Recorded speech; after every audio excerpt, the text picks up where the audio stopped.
After a 72-year fight, women won the right to vote with the passage of the 19th Amendment on August 26, 1920.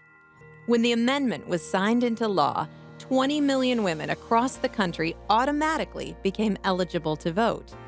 Their late summer victory came just in time for the presidential election between Warren Harding and James Cox. Election Day was only 10 weeks away. In preparation, national suffrage leader Carrie Chapman Catt created the League of Women Voters with a mission to educate women on how to be good political participants. Suffrage advocates assumed that lots of women would be eager to use their new political power. Suffragists moved into the 1920 election with sort of great anticipation. And they really expected that women were going to flock to the polls and that they were going to vote in very large numbers and that they would block vote, that they would vote for reformers, that they would vote for, people who supported clean politics of the day and so forth.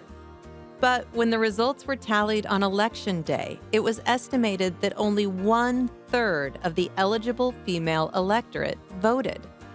Carrie Chapman Catt insisted that the low turnout wasn't due to a lack of enthusiasm, but rather difficulties with registration.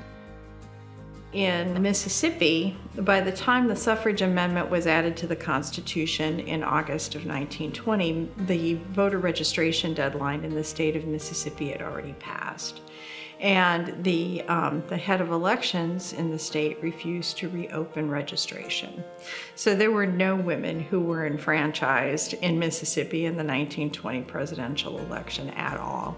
And then, of course, the suffrage amendment did not undermine Jim Crow legislation.